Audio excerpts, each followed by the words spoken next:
This cooperative spirit that can and toyed with the idea of independence has been one that they've targeted in adopted country.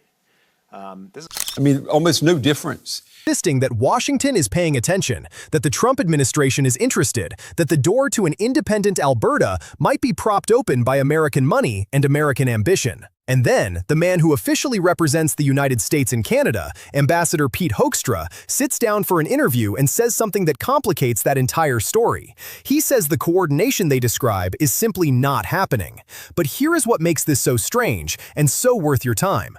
When he was pressed on the one question that would settle everything, whether the United States actually wants Alberta to remain part of Canada, he would not give a straight answer. So which is it? Is a foreign giant really in Alberta's corner, or is a separatist movement inflating its own importance to look far bigger than it is? Stay with me, because the gap between what these Alberta separatists claim and what Washington is willing to admit is exactly where the real story lives. Let me take you down to the ground, to Alberta itself, because you cannot understand this argument without first understanding the province at the center of it.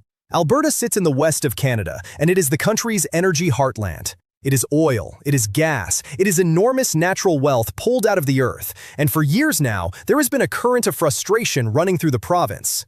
It is a feeling, among some Albertans, that they send more to the rest of Canada than they ever get back. Separatists collected signatures for a petition on leaving Canada, almost like a referendum, and Canadian politicians have branded the talks with U.S. officials as treason, if you please. That decisions made far away in Ottawa do not serve them, that their industry is treated as a problem to be managed rather than an engine to be protected. Out of that frustration, a separatist sentiment has grown.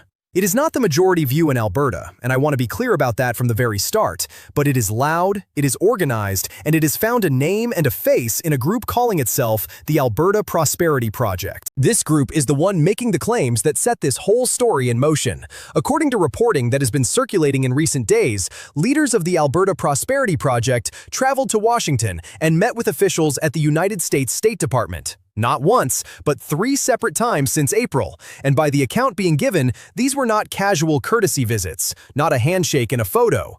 The group's own leader has said publicly that the conversation went somewhere genuinely remarkable. He has said they discussed the possibility of a $500 billion line of credit for an independent Alberta, and that this discussion happened with officials at the United States Treasury. Now, I want you to stop and sit with that number for a moment, because it is the kind of figure that changes the entire nature of a conversation. $500 billion is not a symbolic gesture. It is not a friendly pat on the back. A line of credit at that scale is the sort of thing that could underwrite a brand new state, that could give a breakaway province the financial spine to stand on its own from the very first day of its existence. So, when a separatist leader says that number was on the table in Washington, he is not merely claiming that America is friendly. He is claiming that America is prepared to help build the financial foundation of a country that does not yet exist. That is an extraordinary thing to assert out loud. And it is exactly the kind of assertion that demands to be checked against someone who would actually know. Which brings me to Pete Hoekstra, the United States ambassador to Canada. And they don't have Canadians' interests at heart. So, trying to sort of ignore those sorts of videos when they see them. And also with U.S. influence. In an interview released in early July, Hoekstra was asked directly about all of this, and his answer was flat and it was firm. He said the Trump administration is not meeting with Alberta's separatist movement. He said it is not strategizing with them. That whole picture of coordination that the separatists have painted, the sense that Washington and the movement are somehow working hand in hand, Hoekstra rejected it outright. These are basically videos that are generated with the help of AI that have targeted the situation for, these economic opportunists who seek to profit. Right. If you take the ambassador at his word, the story the separatists have been telling simply falls apart. There is no partnership. There is no quiet alliance. There is no superpower whispering encouragement from behind a curtain. Canada, you said, this is democracy in our country. Everyone has a freedom of expression. These are activists. Now, viewers, And if the story ended right there, it would be a very simple one. A movement makes a big claim, an ambassador denies it, and we all move along. But the story does not end there. And this is the part I find genuinely fascinating. The part that so much of the noise around this issue seems to skip right past. The most interesting thing here is not the denial itself. It is the space between two things. It is the gap between what the separatists say is happening and what Washington is actually willing to admit to. Because a denial of coordination is one thing, but when you press further, when you ask the deeper and more revealing question, the clean certainty starts to dissolve in your hands. Here is what I mean by that. Hoekstra was asked a question that should, in theory, be the easiest question in the world for an American ambassador to Canada to answer. He was asked whether the Trump administration wants Alberta to remain part of Canada, whether the United States wants its neighbor, its ally, its largest trading partner, to stay whole and stay united, and he would not give a definitive answer. He did not simply say yes, he deflected. He said that this is the president's call to make and that the United States is not taking a position on the matter. I want you to really feel the weight of that. A sitting American ambassador declined to say that his country supports the unity of the country he is posted to. He was handed the layup and he chose not to take it. And it is worth pausing on why the words of an ambassador carry as much weight as they do, because this is not just any official offering up a personal opinion over coffee. An ambassador is the direct voice of one government speaking inside another country. When an ambassador speaks on the record, in an interview, on a subject this sensitive, every word is assumed to be measured and deliberate. Ambassadors do not usually stumble into controversy by accident. They are trained to know exactly what a yes would mean and exactly what a silence would mean. So when Hoekstra denies coordination in plain, direct, unmistakable language, but then turns carefully vague the very moment the question shifts to whether America wants Canada to stay united, that change in tone is not nothing. It is the difference between a man comfortable making a firm statement and a man choosing, quite deliberately, to leave a door slightly ajar. And people on both sides of this debate noticed that shift the instant it happened. To understand why that matters so much, I want to carry you back roughly 30 years, to 1995, because Canada has quietly been here before, in a different province and under very different circumstances. In 1995, the province of Quebec held a referendum on whether to leave Canada, and it was one of the closest and most nerve-wracking votes in the country's modern history. And during that period, the United States did not stay quiet on the sidelines. A sitting American president spoke up, openly and unambiguously, in favor of a united Canada. There was no hiding behind a careful phrase, no version of "it is not our position." The message coming out of Washington then was clear as glass. We want Canada to stay together. Now hold that memory up against today. Compare a president openly calling for unity to an ambassador who, when handed that exact same basic question, chooses to say almost nothing at all. That contrast is not a small detail. In the language of diplomacy, silence is rarely neutral. Silence is a choice, and choices send signals whether they are meant to or not. You also have to place all of this against the backdrop of what the United States and Canada actually are to each other, because that context is what gives the ambiguity its bite. These two countries share the longest border in the world. They are each other's closest neighbors, deeply woven together through trade, through energy, through supply chains that cross that border countless times a day. Canada sends an enormous amount of its energy south into the American market, and Alberta sits right at the beating heart of that flow. So the idea of the United States taking any kind of quiet interest in the internal breakup of its northern neighbor is not some abstract, faraway curiosity that lives in a policy paper. It touches directly on energy, on trade, on the balance of a relationship that both countries normally work very hard to keep stable and predictable. That is a large part of why an ambassador choosing his words this carefully sets off alarm bells in the first place. In a relationship this important, ambiguity is expensive, and everyone involved knows it. And this is precisely where the whole situation becomes so delicate, because a separatist movement does not actually need a formal alliance in order to benefit from all of this. With Premier Smith's comments just then, we expect the U.S. administration to respect Canadian sovereignty. I'm always clear in my conversation with President Trump. It does not need a signed agreement. It does not need a public endorsement or a photograph on the White House lawn. All it really needs is ambiguity. All it needs is the ability to point at Washington and say, look, they will not even say that they want us to stay. every hint of American interest, every refusal to firmly close the door, every carefully worded non-answer becomes fuel. It becomes a talking point. It becomes proof, in the eyes of supporters, that the movement is being taken seriously by the most powerful government on the planet. And whether or not that is objectively true almost stops mattering, because the perception itself carries real value in the fight for hearts and minds back home. There is something worth saying here about the psychology of a movement like this, because momentum in politics is very often built on belief long before it is ever built on numbers. A separatist cause lives or dies on whether ordinary people come to see it as serious, as viable, as something that could genuinely happen, rather than a fringe fantasy that goes nowhere. You bet. Thanks. Good to talk to you.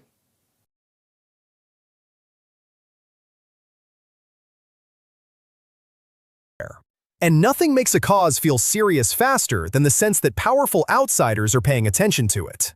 The moment supporters come to believe that Washington is in the room, listening, weighing options, the entire psychological picture shifts underneath them. Suddenly, this is not just a handful of frustrated voices shouting into the wind. Suddenly, it is a movement that the most powerful nation on Earth apparently cannot quite bring itself to dismiss. That feeling, that sense of finally being taken seriously, can pull in donors, pull in volunteers, and pull in the merely curious who did not take the idea seriously the day before. External validation is rocket fuel for a movement like this, and the cruel part is that it does not even have to be confirmed to work. It only has to be believed, which puts the government in Ottawa in a genuinely awkward and difficult position. Mark Carney's government now has to make a calculation, and it is not an easy one at all. How much attention do you actually give a movement like this? If you respond loudly, if you treat every single claim as a national crisis, you risk doing the separatists' work for them. You amplify them. You make them look exactly as big and as important as they so badly want to appear. You hand their story a fresh supply of oxygen. But if you say nothing, if you ignore it completely and hope it fades, you risk letting a narrative take hold unchallenged, a narrative that says a foreign superpower is quietly in Alberta's corner and Ottawa is powerless to do anything about it. There is no comfortable option sitting on the table here. Engage too much and you feed the fire. Engage too little and you surrender the ground. That is the bind, and Carney's government has to walk that line carefully, in full public view, while a watching country judges how it handles a direct challenge to national unity. In the name of liberal values, it told us to ignore incitement because it became, in some ways, wrapped in the language of rights. Viewers, And I think it is fair to ask why all of this is bubbling up now, in this particular moment, because movements like this rarely arrive out of nowhere. They tend to grow when frustration at home meets an opening abroad. When people in a region feel unheard by their own capital, and at the very same time sense even the faintest flicker of interest from a powerful outsider, those two feelings begin to feed one another. The local grievance gives the movement its passion and its anger. The whiff of foreign attention gives it a sense of possibility, a feeling that history might actually be moving in its favor. Put those two things side by side, and you get exactly the kind of energy we are watching play out around Alberta right now. The separatists get to tell a story in which they are not alone and not powerless. A story in which the tide might be turning their way. And every single time an American official responds to the question with anything less than a flat, unambiguous rejection of the entire idea, that story becomes just a little bit easier to tell and a little bit harder for Ottawa to counter. So let me come back to the central question, the one I opened this whole thing with, because everything really does hang on it. Is this real leverage, or is this a movement inflating its own importance? The fullest extent that that's possible. So they chafe against any climate change policies that may come from the federal government. They want to go it alone. And I want to walk you through both possibilities as honestly as I can, because both are genuinely plausible, and the truth may well sit somewhere in the middle of them. On one side, consider the case that this is real. Meetings did happen, by the account now in circulation. Officials were met, and not just once, but several times over a span of months. That $500 billion figure is specific enough that it did not simply materialize out of thin air. And an ambassador who flatly refuses to endorse Canadian unity is, at the very least, behaving in a way that does not slam the door shut. News, our mainstream media, newspapers and such, these are people who have been trained to handle facts. And they are committed to... If you are already inclined to believe the separatists, all of these pieces click together into a picture of a Washington that is curious, that is quietly keeping its options open, that sees some potential value in an independent and oil-rich Alberta and does not want to foreclose the possibility. In that reading, the leverage is real, and the ambiguity from the ambassador is not an accident. It is deliberate. And think once more about what that $500 billion figure is really pointing at, because it tells you a great deal about the scale of the ambition being discussed. Building a new country is not simply a matter of drawing a fresh line on a map and declaring independence to applause. A newly independent Alberta would need to stand up its own financial institutions, secure its own credit, reassure jittery markets, sort out its own currency questions, and prove to the wider world that it could pay its own way from the very moment it came into being. A line of credit from the world's largest economy would, in theory, be a way to leap past the most terrifying part of that entire process, the early stretch where a brand new state is at its most fragile and most exposed to doubt. That is why the number is not simply big for the sake of being big. It is aimed squarely at the single greatest weakness that any breakaway movement faces, which is the fear that independence would mean financial collapse. Promise to take that fear off the table, and you have just handed the movement its most persuasive argument in a single stroke. But now consider the other side, because honestly, it is just as compelling. A meeting is not an alliance.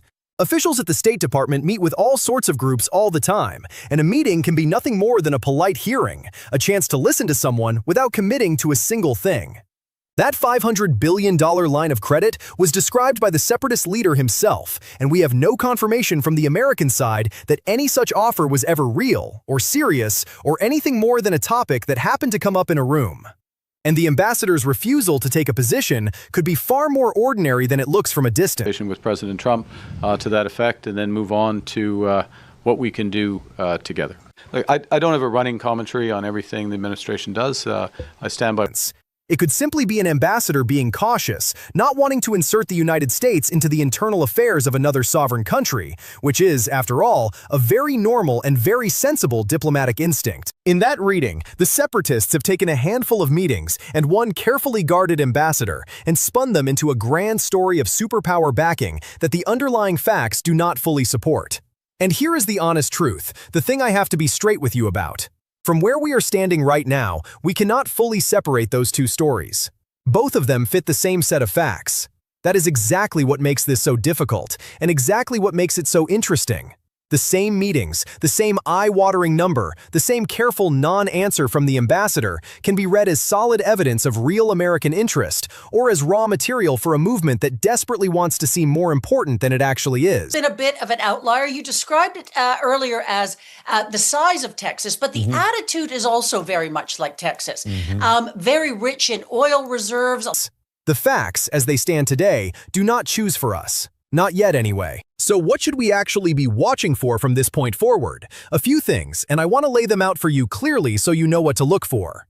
The first is detail. Right now, so much of this rests on characterization, on what the separatists themselves say happened inside those rooms in Washington. If more concrete detail begins to emerge about those meetings, about who was actually in the room, about what was genuinely said and genuinely offered, then the picture is going to sharpen very quickly. The second thing to watch is whether any American official goes further than Hoekstra was willing to go. The ambassador drew a specific line. He denied coordination, but he declined to endorse unity. State and the governor of Canada instead of the prime minister. Canadians really started to get fed up with this kind of talk, and they If someone else inside the administration steps forward and either shuts the door firmly or, on the contrary, swings it open wider, that will tell us an enormous amount about which of these two stories is closer to the truth. And the third thing to watch is Ottawa. How does Carney's government respond to a separatist pitch that leans this heavily on the promise of American money? Does it engage? Does it ignore? Does it push back hard? The choices it makes in the coming period will shape just how much room this movement has to grow. Because, in the end, this is a story about far more than one province and one ambassador and one very large number. It is a story about how movements are built, and about how perception can quietly become its own kind of power. A separatist cause that can point, even vaguely, even hopefully, at the world's most powerful government and say they are listening to us has a weapon that no amount of local frustration on its own could ever give it. The Trump administration in the United States to even invade Canada. And so we're seeing a lot of this. We haven't even got to the... And a superpower that chooses ambiguity over clarity, that says it is not our position, rather than simply saying we support a united neighbor, is making a choice whose consequences it may not fully be able to control. Whether Washington intended to send a signal or not, a signal is being received, and it is being put to use. That is the reality Ottawa is now living with, and it is the question that hangs over every part of this. Is a foreign giant genuinely standing in Alberta's corner, or is a movement simply very, very good at making the world believe that it is? And that is where I am going to leave it for now. Thank you so much for watching all the way through our coverage of the Alberta Separatists, their claims about Washington, and Ambassador Hoekstra's careful and revealing answers. If this is the kind of story you want to understand fully, not just the headline, but the real tension sitting underneath it, then do me a favor and subscribe to the channel, and turn on notifications while you are at it. That way, as this story develops, as more emerges about those Washington meetings, and about how Ottawa chooses to respond, you will be among the very first to know. There is a great deal more to come on this one, and I do not want you to miss any of it. Thank you again for being here with me, and I will see you in the next one.